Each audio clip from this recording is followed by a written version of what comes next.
코로나 때문에 입시 준비하기가 참 어렵다. 사교육받는 아이들도 있지만 경제적으로 어려운 친구들은 너무 고민이 많다. 이런 호소를 했죠. 마음이 아팠는데요. 그런데 코로나가 만든 학력 격차는 고3의 일만은 아닙니다. 학년을 막론하고 심각하다는 지적이 나오고 있어서 오늘 그 얘기를 좀 해보려고 합니다. 이 문제를 지금 가장 크게 주장하고 계시는 분들은 아이들을 가까이에서 보고 있는 선생님들이세요. 어떤 얘기인지 직접 들어보죠. 현재 서울의 한 초등학교에 재직 중인 교사 한 분이 연결이 돼 있습니다. 선생님 안녕하세요. 네, 안녕하세요. 예, 교직 생활하신 지는 얼마나 되셨어요? 저는 이제 올해로 20년 됐어요. 20년. 올해는 몇 학년 맡으셨습니까? 올해는 지금 1학년 아이들하고 있죠. 아, 1학년. 네. 몇 번 못 만나셨죠? 1학기 때 10번 만나고 2학기는 한 번도 못 만났죠. 그러니까. 다 합쳐서 네. 10번. 네.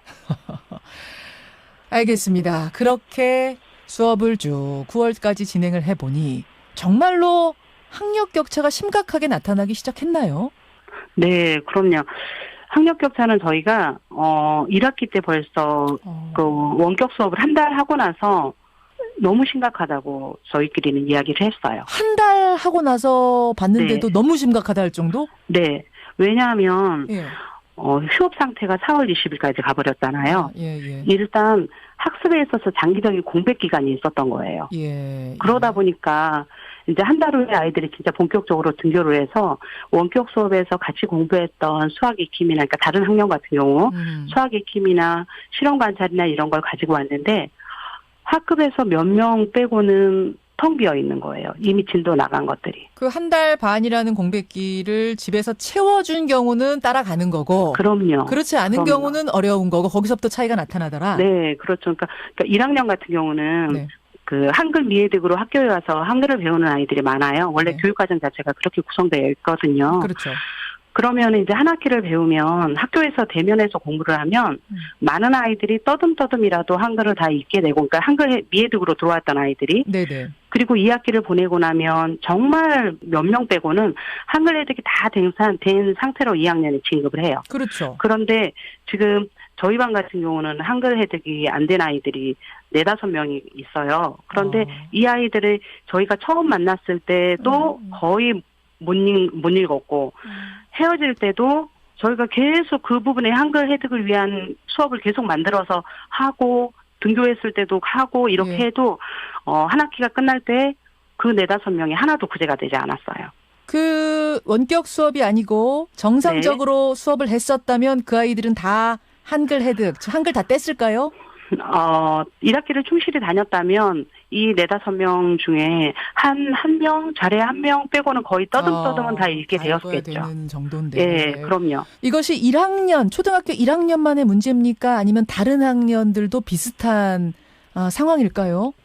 다른 학년도 비슷하다고 했어요. 저희가 1학기 평가를 할 때 모두가 그 이구동성으로 학력 격차 문제를 이야기했고, 그 실제로 이제 예를 들은 다른 학년 선생님 같은 경우는 학급의 그 중위권 아이들까지도 다 밑으로 내려갔다는 거예요, 학력이. 중위권이 사라져. 네.